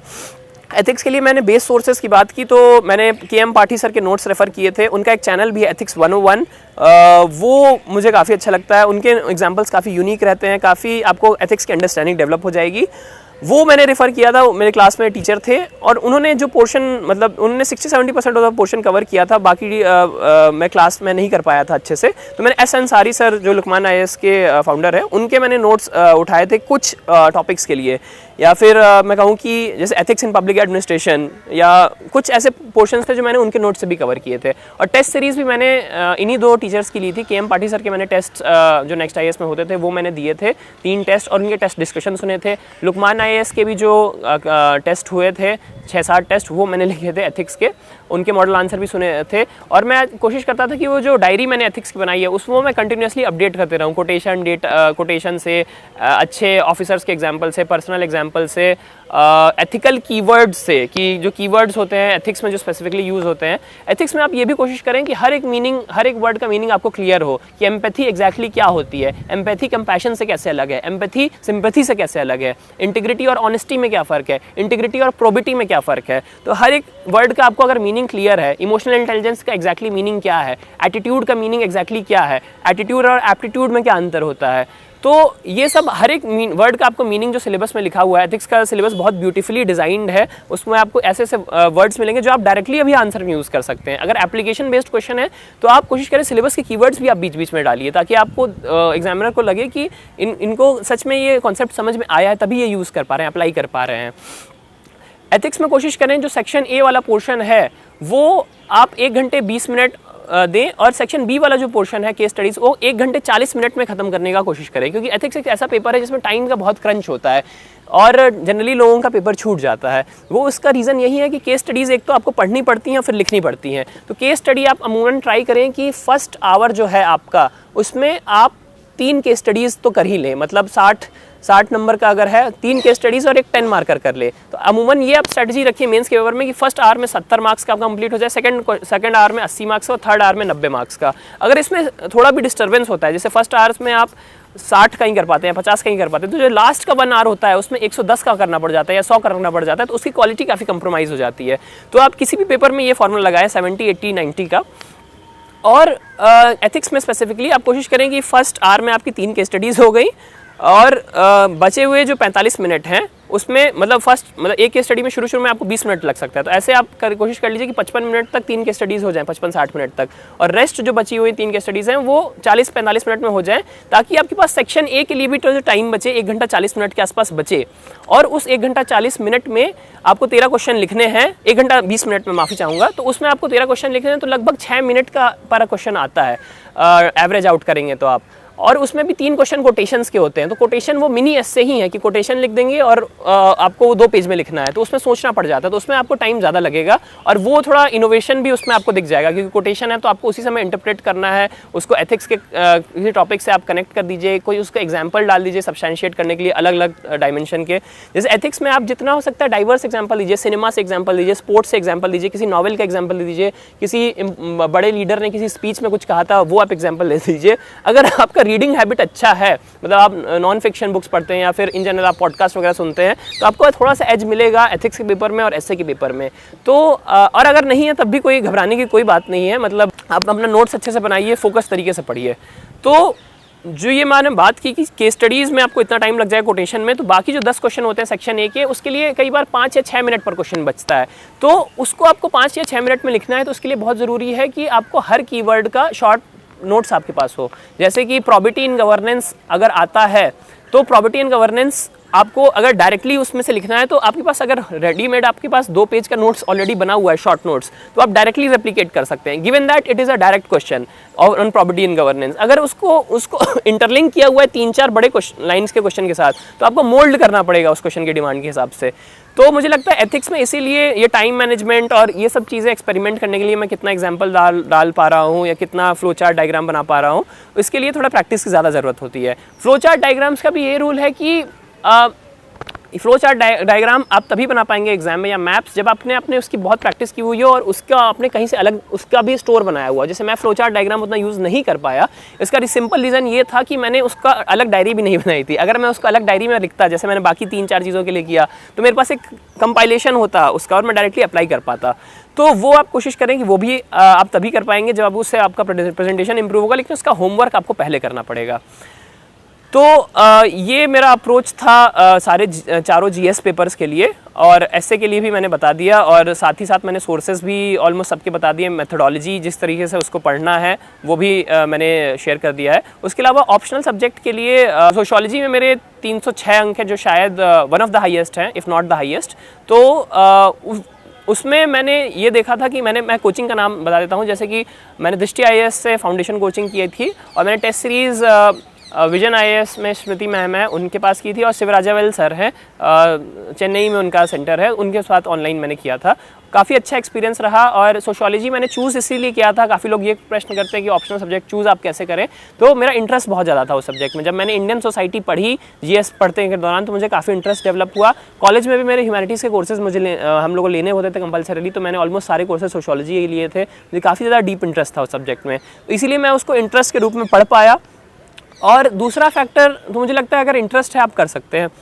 दूसरा आपको देखना होता है उसके स्कोर्स, कि ऐसा तो नहीं है कि मतलब उस सब्जेक्ट में स्कोर उठाना बहुत ज़्यादा डिफिकल्ट हो जा रहा है। तीसरा पैरामीटर आप रखिए कि उसमें गाइडेंस कितनी अवेलेबल है। अगर ऐसा हो सकता है कि आपको सेल्फ स्टडी के अलावा मार्केट से कोई नोट्स लेने पड़े, हो सकता है कोई कोचिंग ज्वाइन करनी पड़े, हो सकता है कोई टेस्ट सीरीज लेनी पड़े, तो वो आप देख लीजिए उसकी अवेलेबिलिटी क्या है और क्वालिटी क्या है उन गाइडेंस की।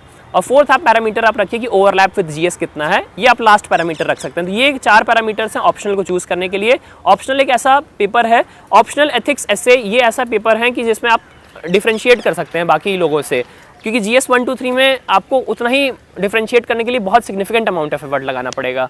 तो ऑप्शनल के लिए आप जो भी चूज़ करें अच्छे से करें, कोशिश करें कि उस ऑप्शनल के एकदम बेस्ट में रहें, बेस्ट टॉप में रहें, और पूरे इंटरेस्ट के साथ उस सब्जेक्ट को पढ़ें।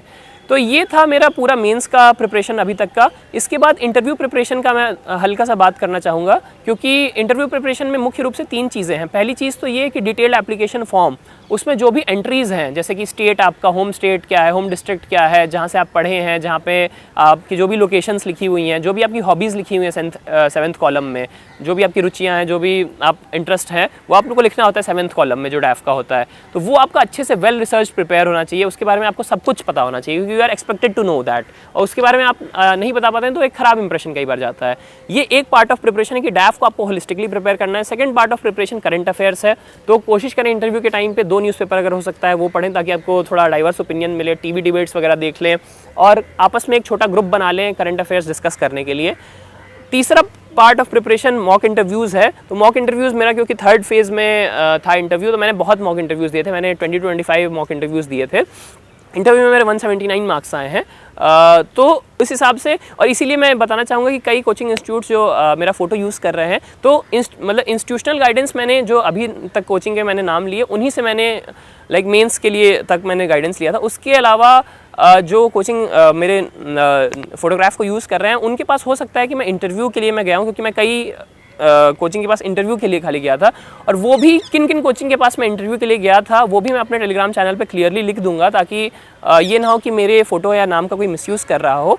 एंड मैं ये भी अपील करना चाहता हूँ जो भी ये वीडियो देख रहा है, कि किसी भी टॉपर के फ़ोटो को देखकर आप कोई कोचिंग इंस्टीट्यूट मत ज्वाइन करिए। आप अपना ड्यू डिलिजेंस उसकी जाँच पड़ताल खुद भी करिए एक बार, क्योंकि आप कोचिंग ज्वाइन करेंगे तो आपका या आपके माँ बाप का हार्ड अर्नड मनी, जो आपने बहुत मेहनत से पैसे कमाए हैं, वो आपके इन्वेस्ट हो रहे हैं। तो आप कोशिश करिए वो डिसीजन बहुत ही सोच समझ के लिया जाए। और ये मत देखिए कि हो सकता है कि टॉपर्स, हो सकता है एक पर्टिकुलर कोचिंग से इतने लोग निकले हो, लेकिन हो सकता है वो फ़ोटोज़ खाली इंटरव्यू गाइडेंस प्रोग्राम की हो, तो वो एक तरीके से आप हो सकता है कि मिसलीड हो जाएं और आप उस कोचिंग में एडमिट हो जाएं बिना उसकी क्वालिटी और गाइडेंस इम्प्रूव जाने उसके बारे में पता किए। मैं ये भी कहना चाहता हूँ कि मेरा कोचिंग इंडस्ट्री में मतलब जो भी मैंने हेल्प लिया, काफ़ी कुछ एक्सपीरियंस बहुत अच्छे रहे। मतलब बहुत अच्छे मैंने टीचर्स बनाए, मतलब दोस्ती बनाई टीचर्स के साथ, और बहुत ही मतलब जो गुरु शिष्य वाली चीज़ रहती है, बहुत लोगों के साथ वैसा भी मैंने एक्सपीरियंस किया कि बहुत अच्छे टीचर्स मुझे मिले, बहुत अच्छे मेंटर्स मिले, जिनकी वजह से मैं आज यहाँ पे पहुँच पाया, ये रैंक मेरी आ पाई जिनके मार्गदर्शन के अंदर। और कुछ मतलब टीचर्स मतलब उतने अच्छे उस तरह से मुझे नहीं भी मिले, और मतलब कहीं कहीं पे मुझे लगा कि थोड़ा कमर्शियल एंगल भी है, या फिर कहा जाए कि उतना अच्छा वो नहीं है, मार्केटिंग थोड़ी एक्स्ट्रा है या फिर उतना क्वालिटी नहीं है जितना डिलीवर करना चाहिए और जितना प्रॉमिस रहता है। तो वो एक गैप एग्जिस्ट करता है और आप अपना वो आप रखिए कि दिमाग रखिए कि सेल्फ स्टडी से भी आप ये एग्ज़ाम क्लियर कर सकते हैं। ज़रूरी नहीं है कि मैंने इतने सारी कोचिंग का नाम लिया तो मैंने आप सेल्फ स्टडी से कर सकते हैं। सेल्फ स्टडी का भी पूरा प्लान है और कोई अंतर नहीं होता है। अंत में कोचिंग जो है वो 5 या 10% ही हेल्प कर पाती है पूरी प्रिपरेशन में और 90% ऑफ द काम आपको खुद ही चलना होता है। कोचिंग मैक्सिमम एक टॉर्च दिखा देगी, डायरेक्शन दिखा देगा, लेकिन स्टेप्स आपको खुद ही लेना पड़ेगा। बिना कोचिंग के भी एग्जाम क्लियर की जा सकती है, मेरे बहुत सारे दोस्तों ने किया है और कोई अंतर नहीं पड़ता क्योंकि आपको अल्टीमेटली हार्डवर्क तो खुद ही करना है। इसी नोट पे मैं डीकेटी को बहुत बहुत शुक्रिया अदा करना चाहूँगा कि उन्होंने एक मंच मुझे दिया कि मैं आपकी अपने जो बातें हैं वो आपके बीच में रख सकूँ और जो मार्गदर्शन मैं दे सकता हूँ, जितनी मेरी क्षमता है और जितनी मेरी समझ है वो आपको प्रदान कर सकूँ। उम्मीद करता हूँ कि आपको ये वीडियो अंत तक देख के अच्छा लगा होगा, कुछ सीखने को मिला होगा और जो भी ये परीक्षा देना चाहते हैं उनको मैं बेस्ट विशेस देना चाहूँगा। और आपने अगर ये निर्णय लिया है कि आप ये परीक्षा दे रहे हैं तो this speaks volumes about your character, क्योंकि ये सब जानते हुए कि ये एक अनसर्टेन एग्जाम है या फिर जो भी कहते हैं लोग कि लक का रोल ज़्यादा है या सीट्स बहुत कम है, लोग बहुत ज़्यादा हैं, in spite of that you are thinking you like this exam, तो salute to your courage and bravery. This itself is a very good thing which you should always take pride in. Do all the hard work, remain disciplined, have a positive set of people around you who can support you, who will have a good who will always be there with you in your low points, and remove negativity of all kinds, remove addictions of all kind, remove all those people who say कि UPSC बहुत unpredictable है या तुम गलत कर रहे हो या एग्ज़ाम मतलब जो आपको डिमोटिवेट करें उन सब से आप कोशिश करें कि दूरी बना लें। एंड लास्ट में जो एक बहुत इंपॉर्टेंट क्वेश्चन होता है कि प्लान बी होना चाहिए कि नहीं होना चाहिए, तो प्लान बी का मेरा पर्सपेक्टिव ये है कि अगर आप किसी और गवर्नमेंट एग्ज़ाम का आप एग्ज़ाम मतलब प्रिपरेशन कर रहे हैं तो वो एक प्लान बी के रूप में हो सकता है, क्योंकि यूपीएससी का आप प्रिपरेशन करते हैं तो कई सारे स्टेट एग्जाम्स के भी सिलेबस जो है वो सिमिलर है, तो उसमें आपका रास्ता खुल जाता है। वरना अगर आपको, लेकिन वो भी ऐसा है कि at the end of the day that is also an exam, तो अगर आपको दूसरे कैरियर में स्विच करना है तो वो उसका भी आप एक एग्जिट प्लान ट्राई कर ले कि इस एंट्री प्लान मेरा ये है, एग्जिट प्लान ये है कि मैं इतने अटेम्प्ट दूंगा यूपीएससी में, अगर मेरा नहीं होता है तो मैं ये चीज़ करूँगा। और उसके भी बहुत ऑप्शंस हैं, मतलब इंडियन इकॉनमी इस स्टेज पे है कि अपॉर्चुनिटीज़ बहुत बूम कर रही हैं, मतलब आप स्टार्टअप में जा सकते हैं, कॉर्पोरेट वर्ल्ड में, लॉ में जा सकते हैं, जर्नलिज्म में जा सकते हैं, जो भी आपका, और हर कैटेगरी में आप जाके आप टॉप 0.1% में रहेंगे तो आपको हर एक चीज़ जो आपको चाहिए लाइफ में, एक अच्छी लाइफ लीड करने के लिए, एक डिसेंट अमाउंट ऑफ मनी या जो भी चीज़ें चाहिए होती हैं वो आपको मिल जाएंगी। तो इस एग्ज़ाम को जीवन या मरण का प्रश्न ना बनाएं और इस एग्ज़ाम को एक एग्ज़ाम की तरह ही लें। साथ ही साथ लास्ट में मैं ये भी कहना चाहूँगा कि मैंने, क्योंकि कॉलेज में सेकंड ईयर में प्रिपरेशन स्टार्ट कर दी थी, तो मैं ये भी मैसेज मैं किसी को नहीं देना चाहता कि सब किसी को कॉलेज में सेकंड ईयर में या फर्स्ट ईयर में ही स्टार्ट कर देनी चाहिए। अगर आपने बहुत श्योर आपके दिमाग में, जैसे मुझे कॉलेज में एंटर करते ही फर्स्ट ईयर में ही मुझे पता था क्योंकि मुझे एग्ज़ाम देना है, और इसका रीज़न ये था कि 2018 में मेरे बड़े भाई का सिलेक्शन हुआ था इंडियन पुलिस सर्विस में, तो मेरा काफ़ी मुझे उनसे मोटिवेशन मिला था, गाइडेंस भी मिला था, मोटिवेशन भी मिला था, होप भी मिला था, और अच्छा भी लगा था कि मुझे भी ये एग्ज़ाम एक बार लिखना है जीवन में। तो मैंने सेकंड ईयर से ही प्रिपरेशन स्टार्ट कर दी थी क्योंकि मैंने उनका स्ट्रगल देखा था, उनका जो टाइम ड्यूरेशन लगा था वो देखा था। तो इसीलिए मैंने सोचा कि क्योंकि मुझे एग्जाम लिखना ही है, मेरा पूरा मन बन गया था, इसीलिए मैंने सेकंड ईयर से स्टार्ट किया। लेकिन if you are in two minds कि आपको लगता है शायद कुछ और भी मैं कर सकता हूँ, शायद यूपीएससी भी अच्छा है मैं करूँगा, तो go and explore all those areas, और फिर आपको अगर वहाँ पर सेटिस्फैक्शन ना मिले तब आप आइए एग्ज़ाम दीजिए। एंड कोई ये रश नहीं है, 6 अटैम्प्ट्स देती है यूपीएससी और 32 एज लिमिट है, तो world is not running away. तो आप कभी भी आएंगे, आप स्ट्रैटेजी से पढ़ के, अच्छे से पढ़ के, एक लिमिटेड पीरियड में, 1 या 2 साल के पीरियड में ये एग्ज़ाम क्लियर कर सकते हैं। जैसे मैंने भी 2019 से, ऐसा नहीं है कि 5 साल पढ़े, कॉलेज के साथ मैं 2-2 घंटे, मतलब वो 3 ईयर्स ऑफ कॉलेज में मैं जितना पढ़ाऊँगा वो इफेक्टिवली 1 ईयर ही बराबर है अगर आप फुल टाइम प्रिपरेशन कर रहे हैं, और 1 साल लगभग जो मुझे ये एग्ज़ाम क्लियर करने में लगा। तो 2 साल, जो 1.5 साल है आपको सिलेबस कवर करने में ऑप्शनल वगैरह के साथ, या 1.5 साल उसमें लग जा सकता है, और 1 साल एग्ज़ाम का प्रोसेस है। तो उतना टाइम तो मुझे लगता है, ऐसा मेरा पर्सनल ओपिनियन है कि उतना लगना है, लेकिन उतने टाइम को भी आप वाइज तरीके से यूज़ करेंगे तो आप एग्ज़ाम क्लियर कर सकते हैं। लास्टली मैं बता भी देता हूं कि अगर आपके पास 1.5 साल का समय है आज से लेकर, लेट्स से आप 2025 की प्रिपरेशन कर रहे हैं, तो उस 1 साल का शेड्यूल कैसा होना चाहिए? तो उस 1 साल का शेड्यूल में ऐसा आप करें कि जो 10 महीने हैं, तो 10 महीनों में आप कोशिश करें जितने भी जीएस के सब्जेक्ट्स हैं वो अच्छे से कर लें, और लास्ट 2 मंथ का जो प्लान मैंने प्रीलिम्स के लिए बताया था वो आप फॉलो करें। प्रीलिम्स क्लियर होने के बाद जो लास्ट 3 महीने का प्लान होता है मेंस के पहले, वो फॉलो करें। तो लेकिन जो इनिशियल 10 मंथ्स है उसके आप 10 मंथ्स ऐसे यूज़ करें कि 3 घंटे आपको एक सब्जेक्ट पढ़ने में लगेगा। अगर आपने किसी कोचिंग में ज्वाइन किया, 3 घंटे की क्लास होगी, आप सेल्फ स्टडी कर रहे हैं तो 3 घंटे वो सब्जेक्ट पढ़ने में लगेगा। 3 घंटे में आपने जो पढ़ा क्लास में या सेल्फ स्टडी से उसको रिवाइज करने में और उसका एडिशनल सोर्स पढ़ने में, कि उसकी जो एक्स्ट्रा आपको बुक या रिसोर्स पढ़ना है उसमें आपको लग जाएगा। और 1 घंटा न्यूज़पेपर, 1 घंटा रिवीजन, ये 8 घंटे आपके ऐसे निकलेंगे। अगर आपके पास 1.5 साल का समय है तो आप ऑप्शनल ये सब जब कंप्लीट हो जाए 10 महीने में तब कर सकते हैं। अगर आपके पास 1 ही साल का समय है तो 2-3 घंटे आपको डेली ऑप्शनल को भी देना पड़ेगा, इसी में एकोमोडेट करना पड़ेगा। तो 1 साल में अगर है थोड़ा टाइम क्रंच है तो आपको एफर्ट्स थोड़े बढ़ाने पड़ेंगे। 10 आवर्स मुझे लगता है कि देने पड़ेगा अगर आप बिल्कुल स्क्रैच से स्टार्ट कर रहे हैं, लेकिन this is very much doable. 10 months में आप लगभग 1 से 1.5 महीने में इकॉनमी कर सकते हैं, 1-1.5 से महीने में पॉलिटी कर सकते हैं, 1 महीने में हिस्ट्री कर सकते हैं, 1 महीने में ज्योग्राफी कर सकते हैं, 1 महीने में इन्वायरमेंट साइंस एंड टेक मिला के कर सकते हैं, 1 महीने में जो बाकी मेंस के पोर्शन है एथिक्स कर सकते हैं 1 महीने में, बाकी 1 महीने में internal security, disaster management, society कर सकते हैं। तो इस हिसाब से आप प्लान करेंगे 10 महीने में लगभग आप पूरा कंप्लीट कर सकते हैं होलिस्टिकली जीएस के प्रिपरेशन।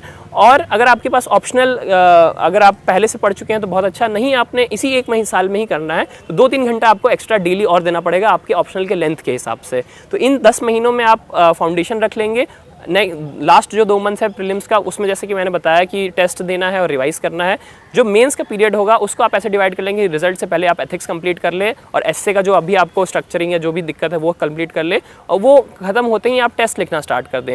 पैरेलल में लगभग 1 महीने आप दे दें पूरा आप अपना 1 से 1.5 महीना ऑप्शनल को प्रिपेयर करने में। फिर जो बचा हुआ 1-1.5 महीना है उसमें आप 20-20 दिन रखें, 20 दिन GS1 कर लीजिए, 20 दिन GS2 कर लीजिए, 20 दिन GS3 कर लीजिए। रिवाइज करने की बात हो रही है क्योंकि मैं अज्यूम कर रहा हूँ कि जो फर्स्ट 10 मंथ से उसमें आपने अच्छे से कर लिया होगा। तो ये पूरा प्लान आप फॉलो करेंगे उन 3 महीनों के दौरान, और उसमें भी आप कोशिश करिए कि अल्टरनेट डे आप 3 घंटे का टेस्ट लिखें, तो तब जाके आप 30-40 टेस्ट लिख पाएंगे। और ये कोई हार्ड एंड फास्ट रूल भी नहीं है। मैं बहुत लोगों को जानता हूँ जो 4 या 5 टेस्ट लिखते हैं, उन लोगों का भी सिलेक्शन होता है। लेकिन मैं अब ये जो भी चीज़ें बता रहा हूँ वो अपने एक्सपीरियंस जो मैंने किया और जो मुझे लगा कि मैंने किया और मुझे फ़ायदा हुआ और मेरा सिलेक्शन हुआ, वो मैं कर रहा हूँ। मैं ये नहीं कहता कि यही एकलौता पत्थर की लकीर है। For every strategy which one person is following, there are hundreds of people who are following the same strategy but they are not succeeding. तो एक अंतर तो इसमें ये भी होता है एग्जीक्यूशन का। तो आप कोशिश करें जो भी प्लान टारगेट्स आप बना रहे हैं उसका रोबोटिक एग्जीक्यूशन करें। मतलब ये करना है, ये टारगेट इस वीक का है तो करना है, उसमें कंटिजेंसी नहीं हो, ये नहीं होना चाहिए बार बार आलस आप कर रहे हैं या गोल पोस्ट शिफ्ट कर रहे हैं। कभी कभार हो सकता है कि आपकी तबीयत खराब हो या घर में कोई इमरजेंसी हो जाए, वो कभी कभी होना चाहिए, लेकिन डिसिप्लिन बहुत ज़रूरी है इस प्रिपरेशन में। तो स्ट्रैटेजी ऐसा कोई वो नहीं है, 1000 वैकेंसीज हैं तो 1000 स्ट्रैटेजीज होंगी इस एग्ज़ाम की। तो जो आप स्ट्रैटेजी कर रहे हैं उस पर सेल्फ बिलीफ रखिए कि हाँ यही स्ट्रैटेजी सही है, ये सही है। और अगर आपको कहीं पे गलत भी लग रहा है तो आपको उस टाइम पे मोल्ड भी कर लीजिए कि हाँ चलिए मतलब इसमें मोल्ड कर देता हूँ, लेकिन बार बार स्विच मत करिए कि मार्केट में कुछ नया आ गया तो ये उठा लिया, या मैंने कुछ बोल दिया, किसी और टॉपर ने कुछ बोल दिया तो वो चेंज कर लिया। जो आप कर रहे हैं सेल्फ बिलीफ बहुत ज़्यादा रखना है इस एग्ज़ाम में और अच्छे से करना है। आपने ये हिम्मत दिखाई है एग्ज़ाम लिखने की, तो आप काफ़ी, और आप ये वीडियो देख रहे हैं, अगर आपने अंत तक ये वीडियो देखा है तो दैट मीन्स कि you are a very hard working person and serious about your life, and I am sure if you do all the hard work everything will fall in place, and I hope you succeed and share your strategy as I am doing today to help someone else and inspire someone else. Thank you so much.